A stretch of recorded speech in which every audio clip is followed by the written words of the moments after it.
voluptuous, well-defined breasts. When they left, Patsy had gone ahead of her. Hanging back, Norma had glanced toward the kitchen where Mila could be heard humming. Looking up at him provocatively, Norma whispered, "I hope the medicine doesn't work and we'll have to come back soon. Or maybe," she'd purred, "you should spare my ailing sister the trip into town and make a house call." The following day, he'd done that. He'd spent 5 minutes examining Patsy, then had spent an hour in Norma's cluttered bedroom examining every inch of her dusky nudity. She was without shame or modesty. She was exotic and carnal and sexually industrious, so unlike Mila and her conventional wholesomeness that he became besotted, or bewitched. Because even now, when he was irritated with her, he was incapable of breaking the spell she had cast over him that first day. Sandwiching the baby between them, she leaned in and breathed against his lips. "I'm tired of doing without you, Gabe. I'm burning. I want us to be together all the time." He placed his hands on her shoulders, squeezing. "We will be. Be patient, please. Just a little longer." "How much longer?" "Until our being seen together won't arouse suspicion. We've come this far. We can't get careless now." Beneath his hands, her shoulders relaxed. "Of course, you're right. I'm being selfish." She backed away, then went over to the divan, sat down, and opened the light flannel blanket wrapped around the infant. "Come say hello." Gabe sat down beside her and looked at his son, whose dark eyes were open and alert. Gabe stroked his cheek. "He is a fine-looking boy." "More than fine. He's perfect. I adore him." "He does appear to be the picture of health." "He eats well." Her eyes linked with Gabe's. She unbuttoned her dress, pushed down her chemise, and put Arthur to her breast.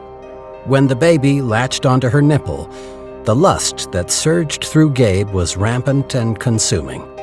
During the past year, and with only token resistance from him, his sexual appetite for her had taken control of his reason. It had procured his soul. He couldn't pinpoint the precise moment he had decided that he must kill his wife, but it had been around the time that Norma told him she was pregnant. His spontaneous reaction was to suggest an abortion. "I could send Mila to her kinfolks for a visit and perform the procedure in the office while she's away." He'd done D&Cs following miscarriages, but had never aborted a living fetus. He wasn't certain that when the time came, he could go through with it. But his ambiguous reaction to the prospect was mild compared to Norma's tumultuous one. She had collapsed on the spot. She'd wept bitter tears.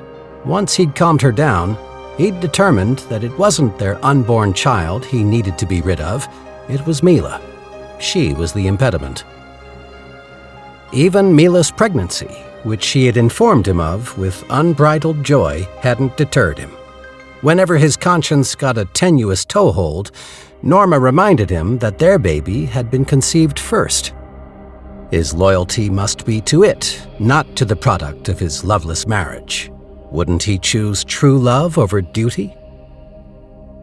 On the day he'd irreversibly chosen love, he had returned home from his rural route in time for supper. He hadn't entered the house thinking that this was the night he would commit murder. Mila had greeted him with a kiss on the cheek, her unsuspecting smile, and a glass of iced tea. He'd relaxed in the parlor and read the newspaper while she'd puttered in the kitchen, putting the finishing touches on their meal. When it was ready, she'd called him into the dining room. There was a bouquet of flowers in the center of the table. The linen napkins smelled of starch.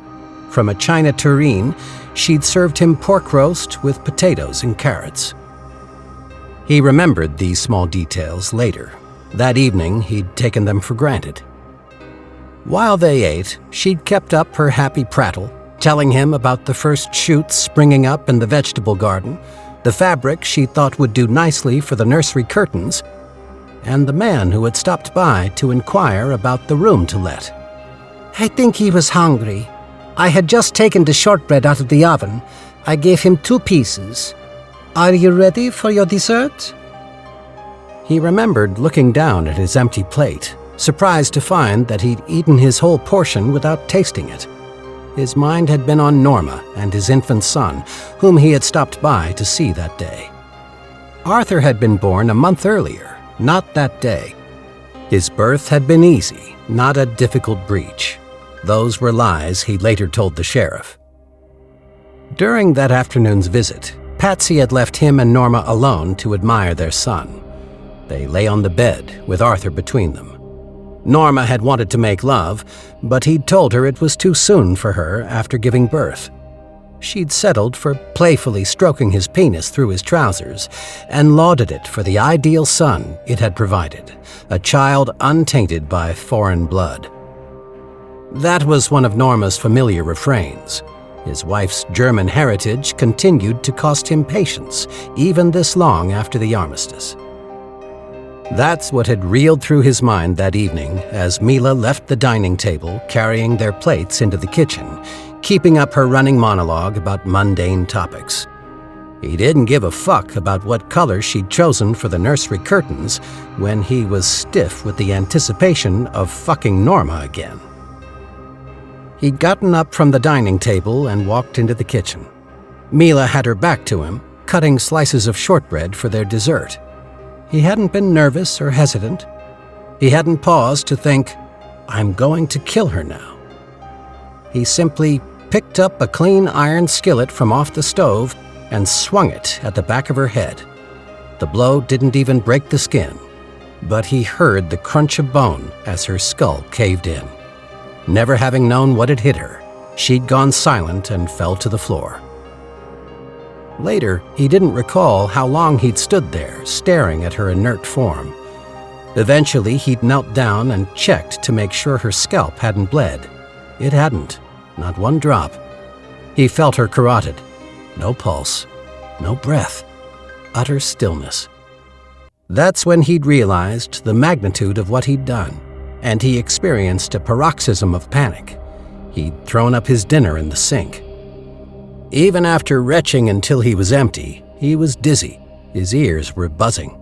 His mind was spinning with possible explanations, but he couldn't land on one that sounded plausible. None would be believed. He would be charged and tried.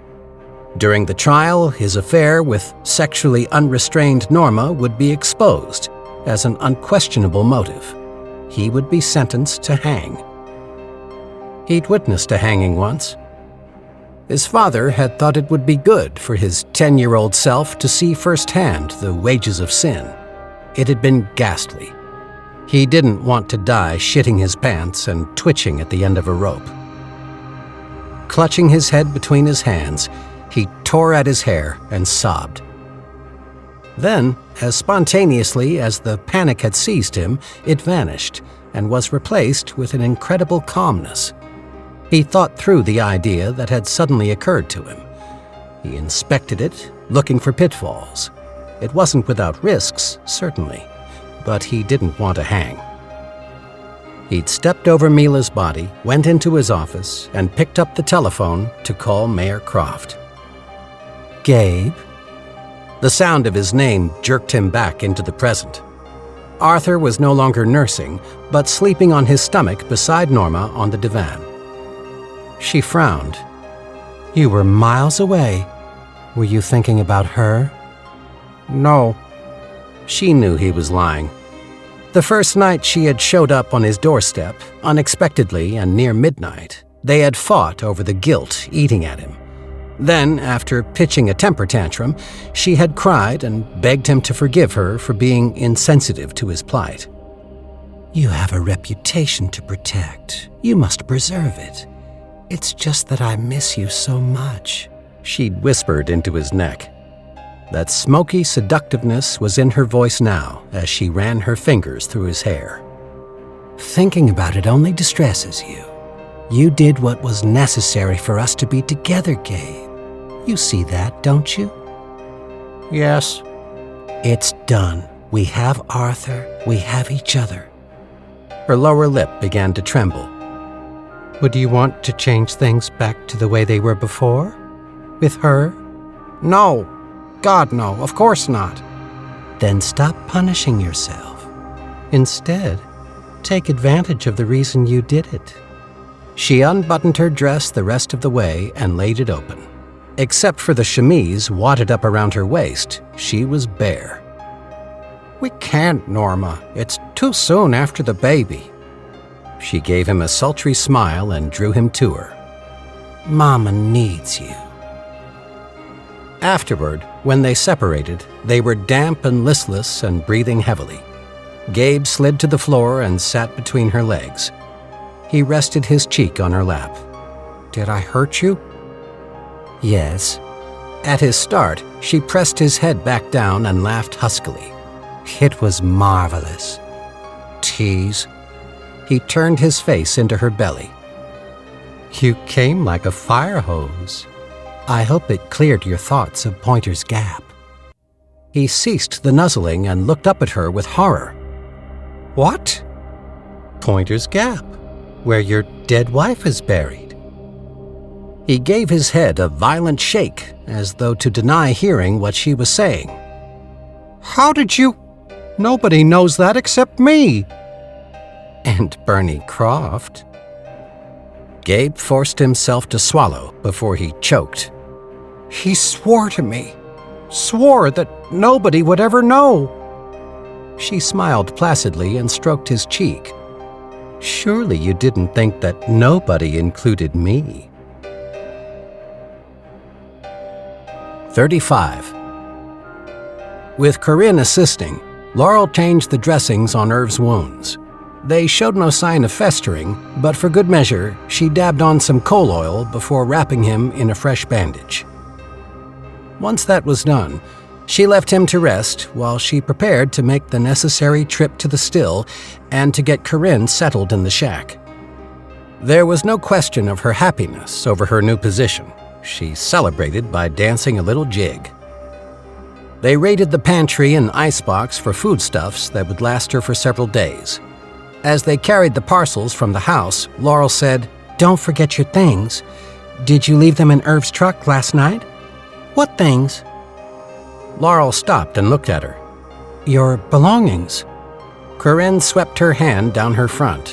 What I got on is what I've got to my name. When Mr. Hutton stopped cussing and told me to get in, I got in. And anyway, there was nothing at the roadhouse I wanted bad enough to go back for. Clothes? This is what I was wearing the night I ran off with Jack. Gert gave me some cast-off dresses, but she's probably passed them on to another girl by now. Besides, I wouldn't want them back. They were Horace clothes. Laurel motioned toward her auto. Climb in. She drove them to Hancock's, where she bought Corinne 3 changes of clothes, undergarments, and basic toiletries. Once on their way out of town, Corinne said repeatedly that she'd never before owned things so fine, and Laurel believed her. The girl clutched the package to her chest, often peering into it as though she feared the merchandise might disappear. Laurel was touched that she took such delight in simple necessities. Their moonshining business might yet fail, but she was confident in her decision to rescue Corinne. The girl was even inordinately pleased with the shack. I've never had a place all to myself. Can I fix it how I want it? Certainly. She unwrapped her new hairbrush and other grooming items and lined them up just so on Irv's old 3-legged bureau. Then, What's this? She pulled a tablet from the bottom of the package. What does it look like?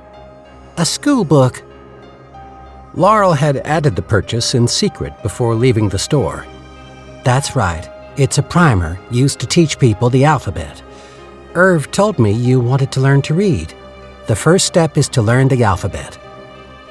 The girl ran her hand over the workbook's cover as though it were the costly first edition of a classic. What if I'm too stupid? Nonsense. I'll teach you.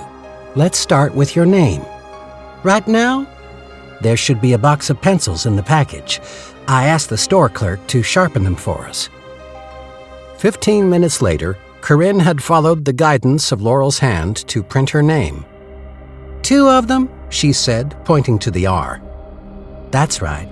You must practice printing all 26 letters as you see them in the example, capitals and lowercase. Next time, we'll go over the sound each letter makes. I'll practice, I promise. When Ernie doesn't need you, he'll be putting you to work, you know. Corinne rubbed her hands together. I'm ready. Rather than drive to the still, Laurel left her Ford at the shack and showed Corinne the shortcut over the hilly, rocky terrain. Along the way, she dispensed advice. As the crow flies, it's about a mile, so if time is a factor, allow yourself at least half an hour to walk it. After dark, always bring a lantern with you, but only light it if you must. You don't want to signal someone that you're making this trip back and forth. I'll ask Ernie if he can spare you a firearm. To shoot at what? You might come upon wildlife. Or then Johnson's. Same thing, Laurel said under her breath. Alter your route a little each time so you don't create a noticeable path. If you see anyone showing an interest in the shack, or the same vehicle frequently driving past, be sure to caution Ernie. What's he like? Laurel hesitated. Rustic. Following their introduction, the moonshiner and the former prostitute sized each other up, and it was clear to Laurel that both found admirable traits lacking in the other. Ernie had reacted to the news about Irv with the expected concern. Laurel had assured him that his friend would heal. But I'm afraid it will be several weeks before he regains full use of his arm, if ever. While he's out of commission, Corinne will be assisting you in the distillation and bottling process. A taut silence followed that announcement. Then Ernie said, "She what?" It's a temporary arrangement, Laurel said. She'll work with you only until Irv is able. Corinne piped up. Don't forget that he's old and already has a bum hip. I ain't forgot, Ernie snapped. Laurel could have done without Corinne's contribution and Ernie's retort.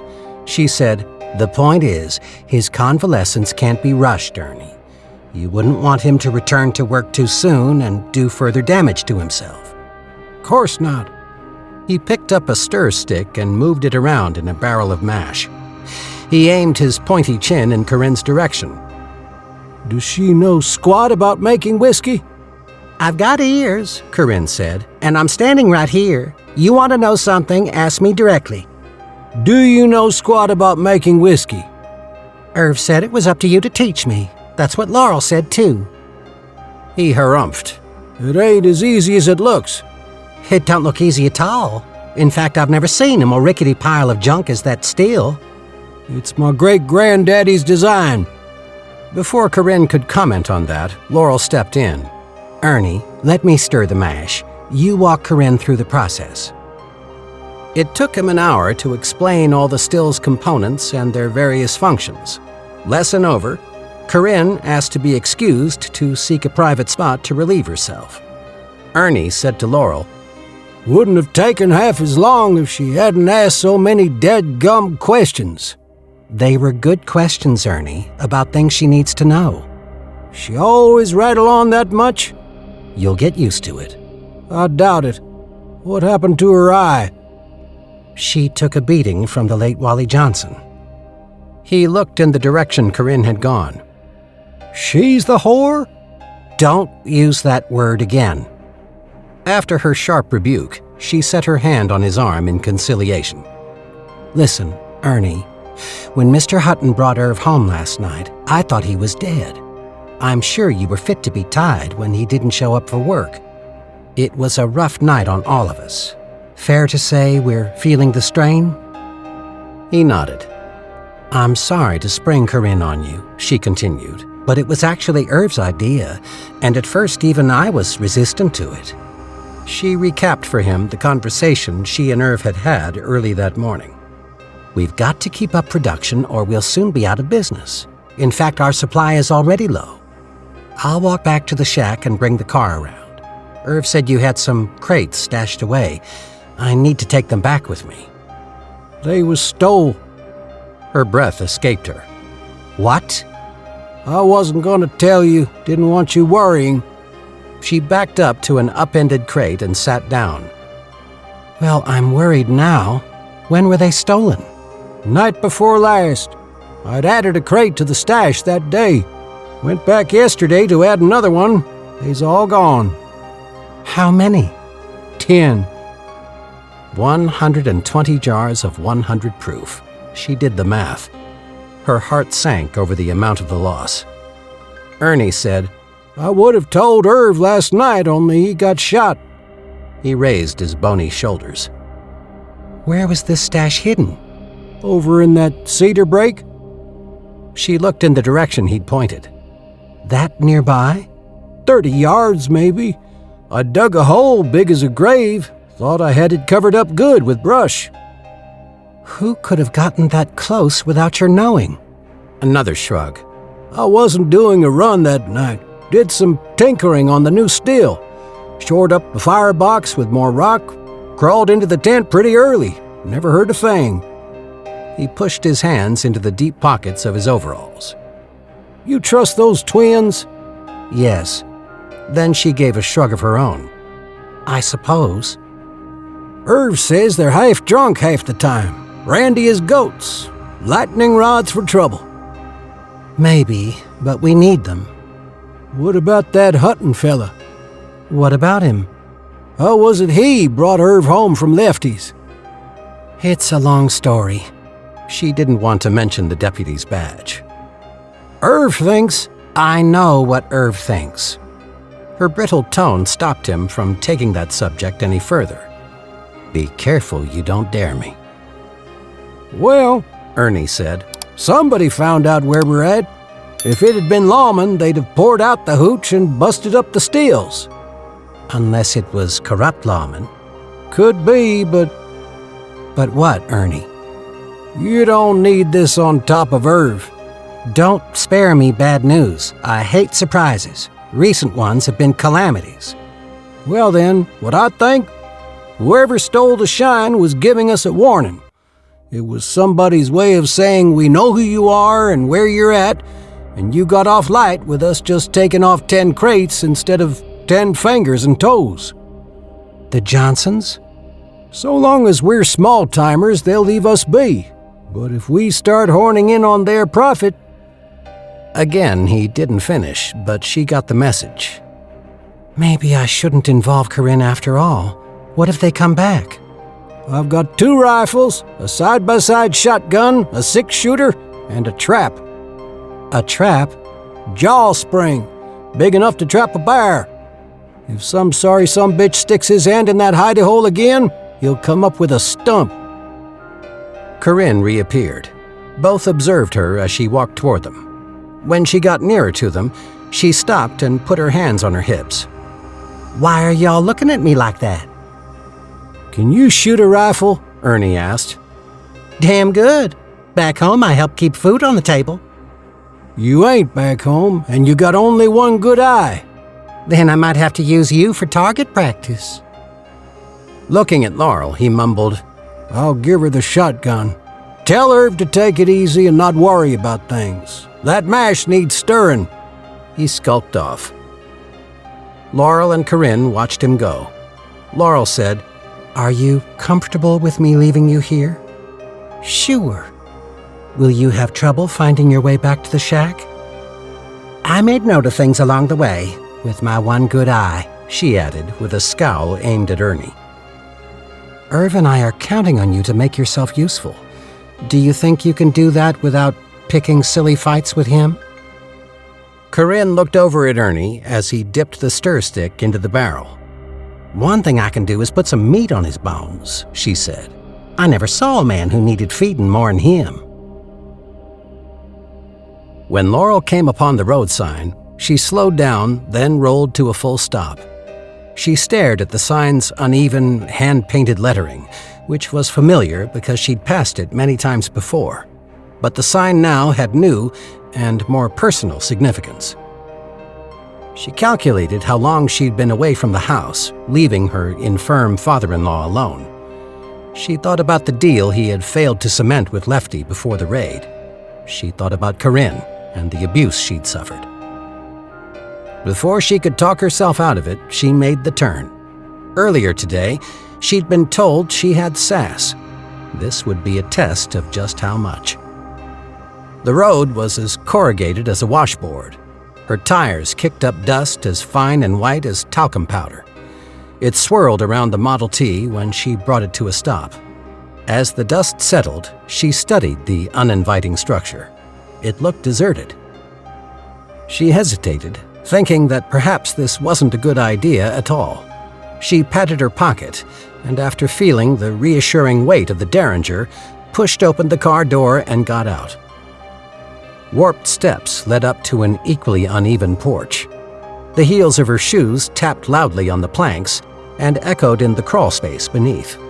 The screen on the outer door was rusty and jaggedly torn in places, as though someone had taken a dull can opener to it. The wooden frame supporting it was splintery. It slapped against the solid door behind it when she knocked. She heard muffled voices from within, and then a thudding tread as someone came to answer. The individual who opened the door had to be Gert, because she was the female counterpart of an ogre. A cigarette was anchored in the corner of her lips, the smoke from it curling up around her face. She squinted against it, making her eyes appear even more hostile. We're closed. Not closed, shut down. Then what are you doing here? To discuss business with Lefty. Gert took away the cigarette and barked a sound that was half laugh, half phlegmy cough. I think your business is with me. You must have heard about the girl I lost to the raid. You figuring on taking her place? She looked Laurel up and down. There's men who don't mind small ones. What's your name? Laurel. Pretty. Plumber. And my business isn't with you. It's with your husband. Is he here or in jail? I'm here. A stick figure of a man materialized out of the dark and murky interior. Plumber, you say? Kin to Irv? His daughter-in-law. Huh. Heard your husband blew his brains out. Laurel ignored Gert's cruel remark and focused on Lefty. May I have a moment of your time? What for? It would be in your best interest. Gert repeated the statement, mimicking the modulation of Laurel's voice. Who do you think you are, a fucking Rockefeller? Back off, Gert. Reaching past her, Lefty pushed open the screen door. Come on in, but I already told Irv no deal. That's not what Irv told me, Laurel said as she stepped inside. One of you is lying. She gave the hatchet-faced man an arch look. I suspect it's you. He turned and crossed the large room to the bar, where he motioned her onto a stool. He sat down, leaving an empty stool between them. Laurel pretended not to notice the shotgun lying on the bar. Gert lowered herself into a chair at one of the nearby tables and lit a fresh cigarette. By the time she'd smoked it down all the way, Laurel and Lefty were sealing a new deal with a handshake. As Laurel stood to leave, she asked, Do you know the O'Connor twins? Don't everybody? Since Irv was wounded in the fracas last night, one or both of the O'Connors will take over making your deliveries. They'll know the terms of our agreement. Don't try to cheat me. Wouldn't think of cheating a lady, he said, grinning, if that's what you could call the exposure of his crooked teeth when he peeled his lips back. When do you think you'll be able to reopen? Tonight, Gert said as she ground out her cigarette butt in the chipped ashtray on the table. She heaved herself out of her chair. Smarty pants, you keep undercutting people in this business, you're gonna start pissing them off. Thank you for the warning. Laurel headed for the door. You got gumption, I'll say that for you. If moonshining don't work out, I could always use you upstairs. Laurel didn't acknowledge that. Rather, she kept walking until she reached the door, and only then turned and confronted Gert. You didn't lose Corinne to the raid. She took advantage of the commotion to escape her imprisonment here. Gert's face became bloated with rage. That ungrateful little slut. Where's she at? If you know, you'd better tell me. She owes me money." "While in your charge, she was disfigured, maimed, and half-blinded. The only thing you're owed is contempt." She turned and stalked out. The screen door banged against the exterior wall as Gert barged through it, but Laurel didn't turn to look back. Gert was bellowing obscenities, most of which Laurel didn't even know the meaning of. She kept her head high and walked toward her car with purpose, although she was mindful of that handy shotgun. At any moment, a blast from it could be the last thing she ever heard. She made it to her car and thanked God that it started on the first crank. She drove away unscathed, except for the blistering her ears had taken from Gert's profanity. But midway to the highway, when no longer in sight of the roadhouse, fear and trembling caught up with her. Like the night she'd escaped from Martin's Cafe without being exposed as a moonshiner, she broke a cold sweat. She braked her car, rested her forehead on the steering wheel, and gasped for breath as she willed her heartbeat to slow down. Hearing another vehicle approaching, she jerked her head up and looked behind her. But the sound was coming from ahead, not from the direction of the roadhouse. She pulled out of the middle of the road, allowing the other vehicle to pass her. It was a newer model than hers by several years, the shiny black paint defiant of the powdery road, but she was relieved to see that it didn't have an official seal stenciled on the side. She continued on her way and blessed the second she reached the highway without anyone in pursuit. Still shaken, but calmer than she had been, she pointed herself toward town. 36. After leaving Bill Amos to deal with his situation at home, Thatcher rode the gelding back to Barker's, then put in a long day of work, exercising every horse in the stable and trying to correct whatever bad habit or stubborn trait each had. He kept his distance from Fred and Roger. The youngster had developed a case of hero worship since the incident with the rattlesnake and often trailed Thatcher around like a puppy. Today, the two picked up on his desire for solitude and stayed away from the stable and corral. Learning of Bill's circumstances had left Thatcher with conflicting emotions that were equally strong and unshakable. Throughout the day, he fluctuated between being angry and resentful over Bill's manipulation while also feeling compassion for his personal torment. And prior to that distressing conversation with Bill, he'd had the set-to with Laurel. He was ready to see an end to this day. He returned to the boarding house in time to fill a plate with what was left of the cold supper and ate alone in the dining room, even as the landlady was clearing the dishes and utensils off the long table with more clatter than necessary. When finished eating, he dodged the residents seeking companionship and headed for his room. He'd almost reached the third floor when he was called to from below. "Hutton!" Chester Landry was rounding the landing on the second floor. His gold tooth caught the light from a wall fixture as he smiled up at Thatcher. "Hold up!" Shit. Chester Landry's intrusion was the perfect top-off to this crappy day. He replied unenthusiastically to the salesman's greeting and was tempted to continue on to his room, but in spite of himself, he was curious to see if Landry would refer to the roadhouse raid. Landry reached him and took a moment to catch his breath. "You'd think I would be conditioned to climbing these infernal stairs by now." He inhaled deeply, then asked, "Am I keeping you from anything?" "Bed." "That kind of day?" "And then some." "Would you consider going out for a little refreshment? Grab a Coca-Cola at the filling station?" "No thanks, I'm ready to hit the hay." "Well then, another time." He slid his hands into the pockets of his trousers. "I feel at loose ends tonight." "Ask your buddy to go with you." "Buddy?" He tipped his head and looked at Thatcher with puzzlement, which Thatcher thought was faked. "Oh, you mean Randy? He's moved on." It occurred to Thatcher only now that he hadn't seen the young man around lately. Where'd he go? "God knows. Greener pastures, I guess." He shrugged. I missed seeing him around and inquired about him. Mrs. May said he left without notice. She went up to collect his rent, which was a day late. He'd cleared out in the dead of night. He chuckled. Sounds like something impulsive and irresponsible he would do. Thatcher thought Landry's dry laugh also seemed faked. When Thatcher didn't join in, Landry must have sensed his reserve. He glanced down the staircase to make certain no one else was around. No one was. Nevertheless, he lowered his voice to a confidential level.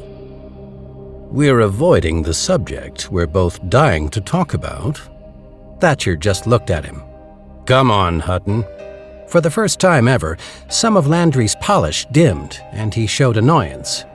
I didn't see you, but I heard you were there last night. I saw you running away. Yes, our perspectives were entirely different. We were on opposite sides of the bedlam.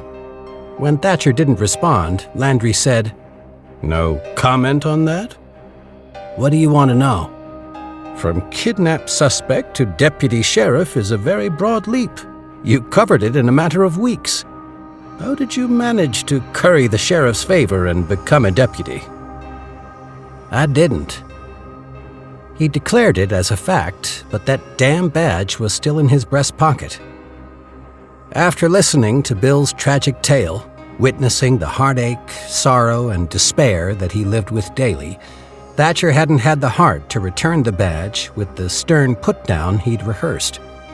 What I heard was that you were in the thick of it with the sheriff's men. I went for a hamburger and got caught up in it. He stopped there, not feeling a need to explain or justify anything he did to this popinjay. What were you doing there, Landry? Fitting the soiled doves with new shoes? Thatcher got a flash of the gold tooth when Landry threw his head back and laughed. You have a sense of humor after all. I was beginning to wonder. Recovering from his laughter, he said, God help any man who goes near one of those girls. I'm sure they're petri dishes for VD. No, I went only for a hamburger too, but couldn't resist the enticement of a drink. You were the one who told me about the place, remember? Did you know about the back room? I'd heard rumors. Thatcher paused, then asked, That was your first time there? Rotten luck to choose last night to try it out, huh? I'd say. Having to escape arrest wasn't the worst of it. In the melee, I lost my pocket watch. I went back today to see if it had been found and turned in. The madam, he raised his eyebrows, denied having seen it. I doubt that's true, but there was a shotgun within her reach, so I wasn't about to question her honesty. Good call. Landry shuddered. Lord, she's a species unto herself. To make the unpleasant encounter even worse, she was already in a foul temper when I arrived. I hope her ire wasn't provoked by Mrs. Plummer. Thatcher felt like a bolt of lightning had shot through him, from the top of his head to the soles of his feet. Every nerve ending in his body sizzled. Laurel Plummer? Landry grinned and winked.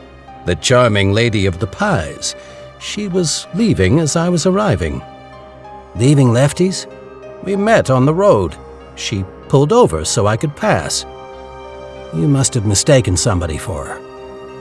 Landry tapped him in the chest with the back of his hand and winked again. Come now, Hutton, who could mistake that face? Thatcher wanted to lift him bodily and pitch him headfirst over the banister. But he knew he was being baited, and that a volatile reaction was what this slick dude was after, so he forced one corner of his mouth to tilt up. A blind man, maybe. There's an appealing air of refinement about her, too. Landry made a spiraling motion with his hand.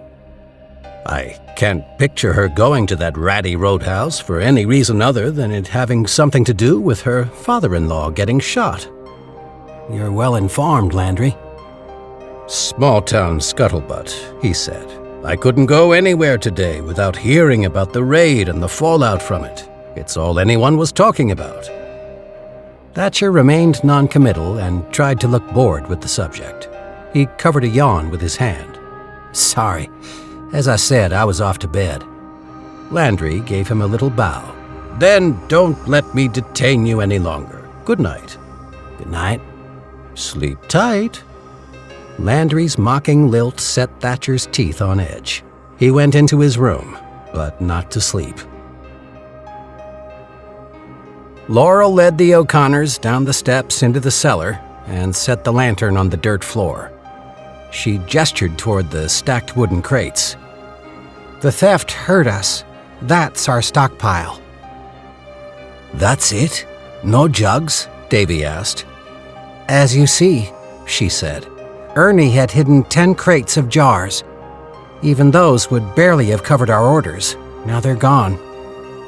Thieving bastards, Davy muttered.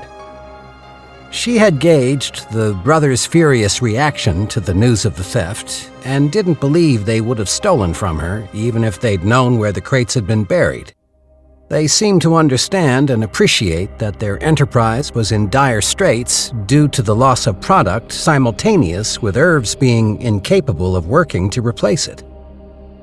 Ernie is doing a double run tonight, she said. In the meantime, this is the supply we have on hand. Mike did a quick calculation. 72 jars. Those roughnecks will have that drunk before we get halfway back from delivering them. I can't help it, Mike. Nobody counted on these setbacks. Davy sighed. Let's get the haul into the car, brother, and make the best of it. When you have everything loaded, join me inside.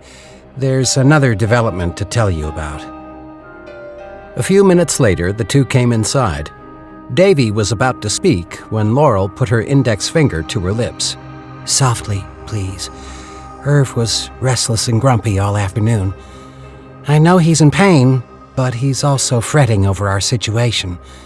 I let him drink enough to tranquilize him. He's asleep, and I hope he'll stay that way till morning.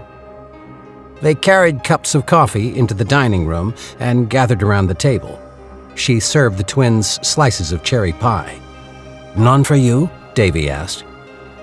I was up all night last night. I've been baking since I returned from the still. While there, she'd made the trek over the hill twice, but she didn't tell them that. My feet are tired, my back is aching, and the last thing I want to see is a piece of pie. They looked at her with sympathy, but dug into theirs. As she watched them shovel in bites, humming enjoyment, she pushed her fingers into her hair and held her head. It's just occurred to me that I should be putting up jars of pie filling while fresh fruit is in season. It was an exhausting thought, but their moonshining business was reliant on her pie trade as a cover. But that's a worry for another day. Lowering her hands, she met the twins' expectant gazes. You don't have to tell me how you know her, but are you acquainted with a girl named Corinne who worked at Lefty's? The whore? Mike said. Davy kicked his brother beneath the table. Mike drew back his fist. Laurel held up her hands. Stop it. We don't have time for that. But don't ever refer to Corinne that way again, within or outside of my hearing. Davy said, We know she's the poor girl Wally Johnson beat up. That's right, and she's still suffering the effects.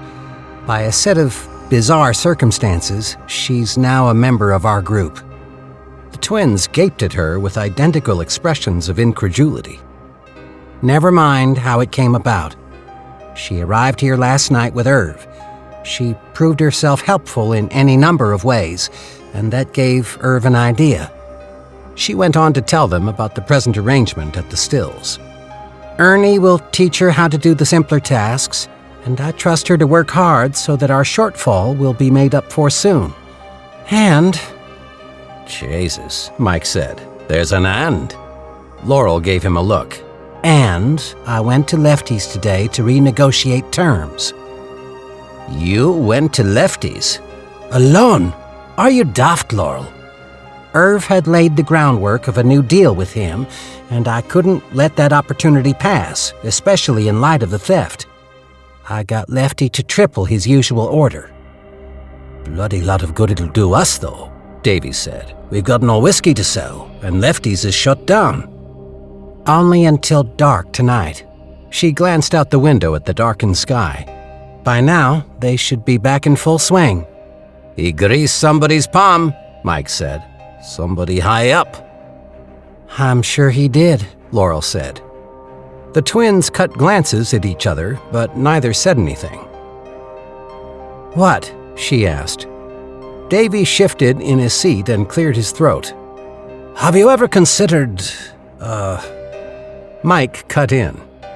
"What Numbnuts is trying to ask is, have you ever thought of approaching someone who has influence to persuade him to be a tad less influential?"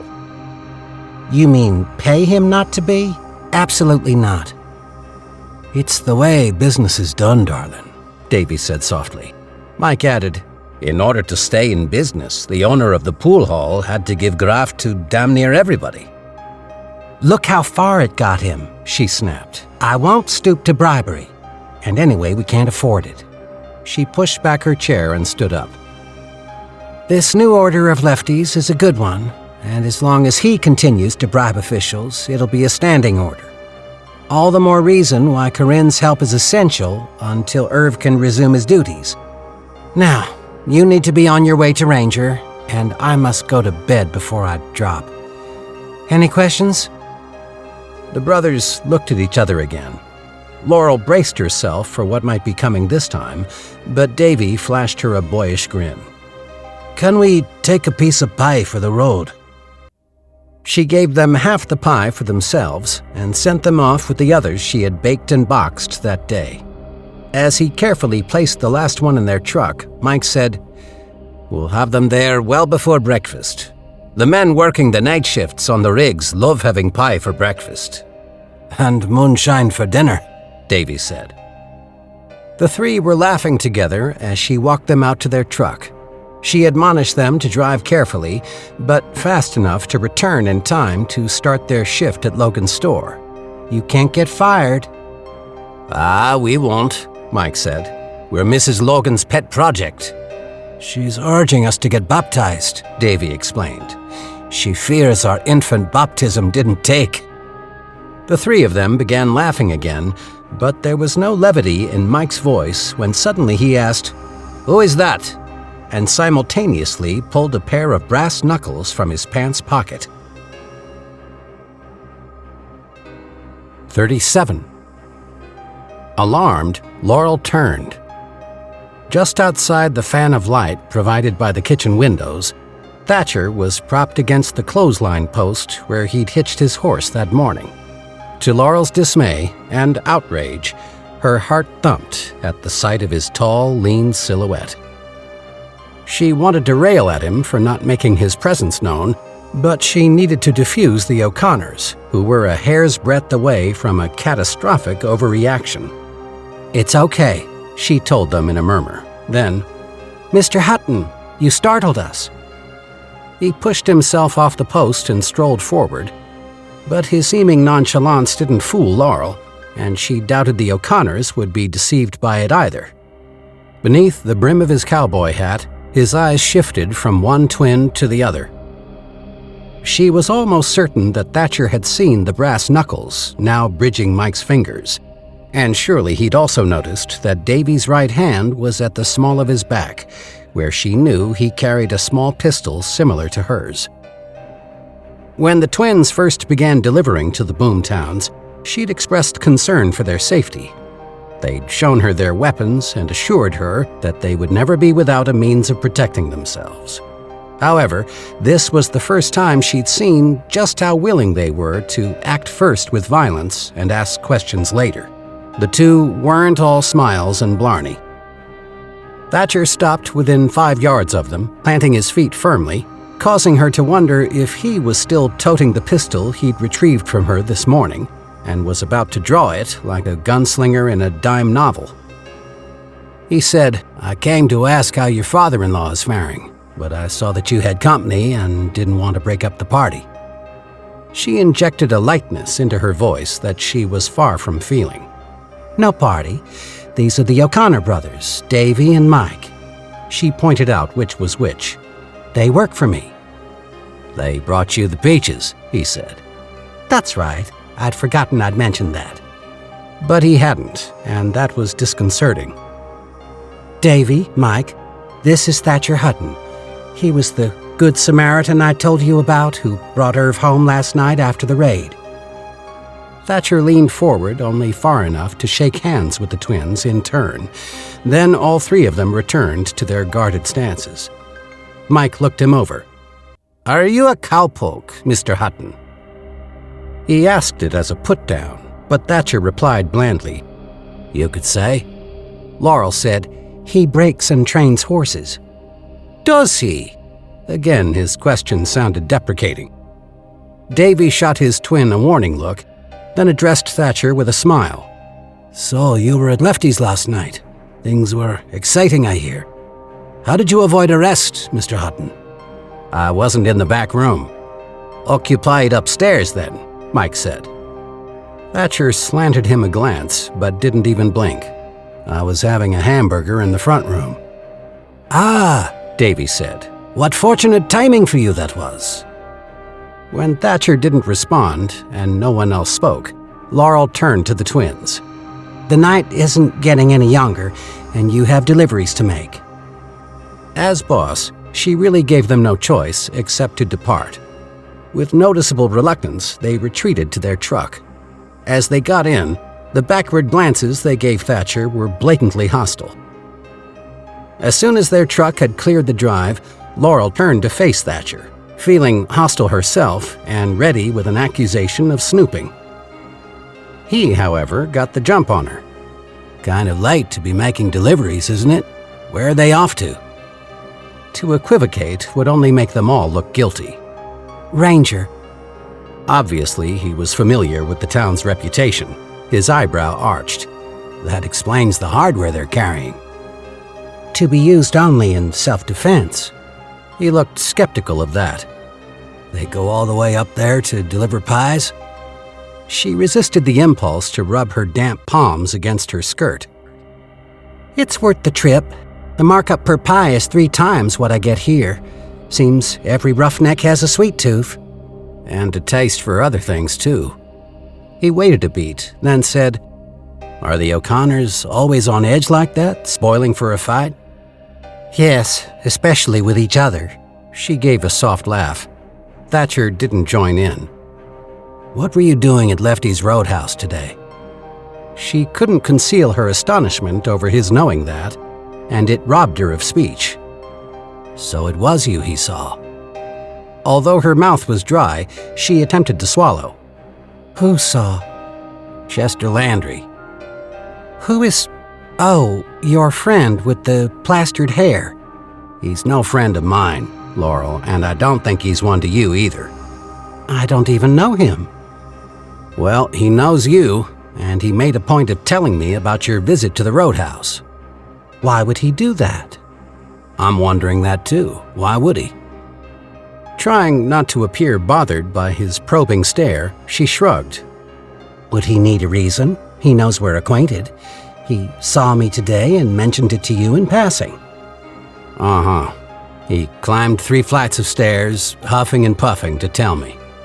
He came forward, crowding in on her, but she held her ground. "What the hell were you doing at Lefty's?" "What business is it of yours?"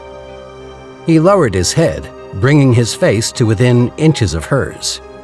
"Asking for another demonstration? I warned you not to dare me." The thought that perhaps she was subconsciously angling for another kiss mortified her. Relenting on her resolve not to back away from him, she did, but only by 1 step. "I went out there to implore them not to give the sheriff Irv's name."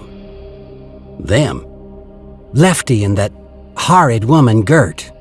"What made you think they would give Irv over?" "Based on what Corinne and Irv have told me about that pair, they're without scruple. I was afraid that if they were pressured to rat out anyone who was there last night in exchange for leniency, they would do it in a heartbeat. I went for Irv's sake to plead on his behalf." She'd made up the explanation as she'd gone along, but to her it had sounded perfectly plausible. She hoped it would to him. He was watching her in that incisive way of his. After a moment, he said, "You could have saved yourself the trip. Irv isn't going to be arrested. How do you know? I asked the sheriff myself. You did? This morning, directly after leaving here, I went to see him to give back his colt and the badge. You really aren't a deputy then? No. She inhaled deeply, but her relief was short-lived. But if I was, he said, what would it matter? It wouldn't. It did.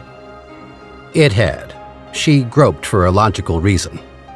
If you had shown me the badge, explained it, but you didn't, and that seemed underhanded. I like to know where I stand with people. Yeah, I like that too. There was no winning this argument, and she would only sink herself in deeper if she continued trying. She fixed her gaze on the loose knot that secured a bandana around his neck. I appreciate your intervening for Irv with Sheriff Amos. He said maybe getting shot taught Irv a lesson. He looked beyond her toward the house. How's he doing? He was hurting all day, and that made him grouchy. This evening I let him sip his moonshine until he fell asleep. Sleep is the best thing for him. She nodded. I hope he sleeps through the night. Who does he buy his moonshine from? That was the second question he'd asked out of the blue. As before, she was momentarily dumbfounded before mumbling, I'm not supposed to tell. Thatcher just stood there looking at her, silently pressing for a more satisfactory answer. The one that sprang to her mind was evasive, but actually the God's truth. He doesn't have to buy it. A friend gives it to him in exchange for handiwork. He said. Well, Irv and his friend need to be careful. Obviously, local law is cracking down on offenders. I'll pass along the warning, but I'm afraid Irv won't change his ways. I'm afraid of that too. It was a solemn and weighty statement, not a quip. The intensity of his stare held her captive without force, without even a touch. Perhaps Irv's sixth sense about him had been correct. Perhaps Thatcher Hutton was something other than the loose-limbed cowboy he played, someone who represented a threat, not only to her, but to the people whose welfare depended on her. But no sooner had that upsetting possibility entered her mind than he relaxed his shoulders and eased away from her. How's Corinne? Did she go for your idea? Wholeheartedly, just as I thought. She hoped he wouldn't ask to speak to Corinne or ask for details about living arrangements, etc. Lying to him had become increasingly hard on her conscience, and standing this close to him in the dark made it hard to breathe. That inability became even more constricting when he took yet another step closer to her. Those twins. Bravely, she tilted her head up in order to look into his face. What about them? You seem friendly with them. I am. Why shouldn't I be? He frowned at her flippancy. You know what I'm asking you. She did know. They're charming boys. They're men. And I'm a widow. A young and pretty widow. A very recent widow who has morals and a reputation to uphold. Her cheeks went hot. She dipped her head. Which makes my lapse last night all the more incomprehensible. He didn't say anything for the longest time. Then, the O'Connors are troublemakers. Her head came up. Says who? Sheriff Amos. He pointed them out to me last night as we were on our way to Lefty's. He called them a wild pair. She didn't want to read too much into the sheriff's notice of her deliveryman, but it gave her a twinge of concern. Davy and Mike can get into mischief, I'm sure, but they're hardworking and at heart decent. If I didn't believe in their integrity, I wouldn't have them working for me. It's not all work, though, is it? He looked aside, staring into the empty darkness. You were laughing. What? You were laughing, he said, turning back to her. I heard you all the way out here. They make you laugh. Sometimes. The hushed tone in which she'd spoken the word made it sound like what one would admit only in a confessional. He bobbed his chin once and looked aside again, his jaw working. He took off his hat and tapped it against his thigh as the fingers of his other hand raked through his hair. He said a swear word under his breath. She didn't dare try to guess what these manifestations of male agitation implied. Actually, she was afraid she knew. It's late. I'd better go in so I can... Run away from me. I'm not running away. Those twins make you laugh. I make you nervous. You've been wound up since you saw me here. Yes, lurking in the dark. Are you jittery because of what I said to you this morning? Unbuttoned, unhooked, us lying down together. I don't remember what you said this morning. Her voice lacked conviction and substance, and instead sounded raspy with desperation. You remember. No, I don't. He didn't grab her. She didn't even see him move. She had no warning at all before he was just there, his hands encircling her waist, his fingers tensing and drawing her against him, flush against him, fitting them together. He felt solid and strong, an ensuring and durable presence, safe except for the quickening in her center that he incited and the unchecked recognition with which her body responded. His breath was damp and warm against her neck as he sighed her name, the one she had forbidden him to use, but which sounded so sweet now as he nuzzled her ear and whispered, "Stay away from lefties." She couldn't believe she'd heard right. She jerked her head back. What? Keep away from there, Laurel. It isn't safe. She tried to escape his hands, but he held her fast. Let go of me. Not until you listen. Don't go out there again. You're overstepping, Mr. Hutton. She pried his hands from her waist, but before she could move away, he cupped them around her face, bringing it up and close to his own. You're right, I am, and I'll tell you why. Chester Landry claimed that last night was his first time to go to Lefty's, but I don't believe that for a second. She turned her head aside and was about to shout at him how little she cared, but he talked over her. He told me he went to Lefty's today to recover a pocket watch he'd lost during the raid. He's the flashiest dresser I've ever come across, but I've never once seen him sporting a pocket watch. It finally sank in that he hadn't insulted her carelessly or maliciously. He'd wanted to secure her attention because what he was telling her held importance, at least to him. She placed her hands over his where they still pressed against her cheeks. Why are you preoccupied with this man you obviously dislike, and how does it relate to me? He withdrew his hands gradually, as though fearing that as soon as he released her, she might sprint into the house, which she probably should do, and bar the door. But when he said, "Just hear me out," she stayed where she was and gave a small nod. Landry palled around with a young man in the boarding house, a show-off, obnoxious, named Randy. One night, he up and moved out without notice, without telling anybody. So? He raised a shoulder. Maybe nothing, but he raked his fingers through his hair again. Landry made light of it, shrugged it off, but I got the impression he knew exactly what had happened to Randy. If they were friends, maybe Randy had asked him to cover his trail. Maybe, he said, but it lacked backbone. He claims to be a shoe salesman. He boasts of a wide territory he covers on a routine basis, but he's rarely away from the boarding house for more than a couple of days at a time. Men often exaggerate their success.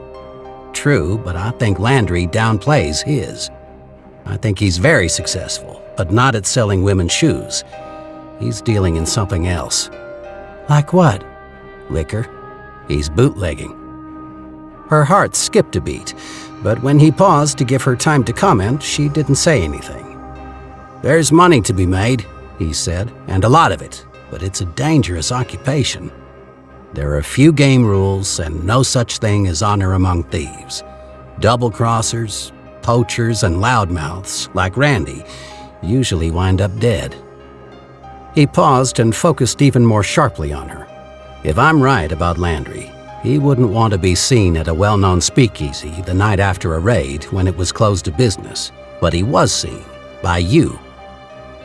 She took all that in and thought how closely it correlated to what Irv had told her about the hazards of the illegal liquor trade. But she couldn't tell Thatcher she'd heard it all before in cautionary sermons from her father-in-law. She carefully weighed how she would respond. The only two people I saw were Lefty and Gert, not even a sign of the girls. On my way out, before I got to the highway, a car passed me on the road. I didn't see the driver. Even if I had and had recognized Mr. Landry, I wouldn't have given it a second thought because I don't know him. And how he earns his living makes no difference whatsoever to me. So even assuming you're right and his business dealings are illegal, he has absolutely nothing to fear from me. But see, Laurel, you may have a lot to fear from him. 38. Gert knew that eyes had been on her since she'd turned off the highway. From the crevices of boulders, from behind foliage, from underneath the collapsed roof of a disused barn, she was being watched, probably through the sights of deer rifles. Her arrival had been charted, but when she reached the house, it was in total darkness, and there was no one to greet her, not that she'd expected a welcoming committee. A pack of mongrels was standing sentinel. They weren't barking, but she could hear their bloodthirsty growls as they stood alert and eager for the signal that would send them charging her. She heaved herself out of her auto and moved to stand in the beam of her headlight where she could be seen. Cupping her hands around her mouth, she hollered, "Call off your mutts and your militia and invite me in." Nothing happened. She stayed as she was, knowing that the head of the clan was taking his sweet time just to piss her off. "I ain't leaving till we talk, Hiram." From around the corner of the house, a Johnson materialized out of the darkness. She couldn't make out any distinct features, except for the shotgun he held aimed at her.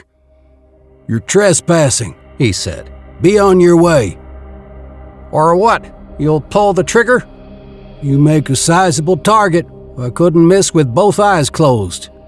"If you shoot me, you'd just be proving what everybody knows, and that's that all Johnsons are stupider than they are ugly, and that's saying something."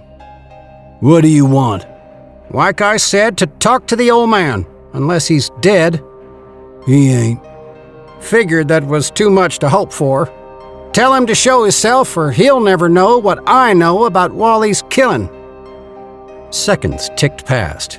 Then, no doubt acting on a cue from inside the house, the young man lowered the shotgun. The dogs backed down, whimpering in disappointment over being denied a mauling. The screen door squeaked open, and a young woman came out onto the porch. He says, "Come on in." Lamps flickered to life inside as Gert made her way toward the house. She paid the dogs no mind as she stomped past them and up the steps. The young woman lit a cigarette, eyeing Gert sourly as she shook out the match. "He's waiting."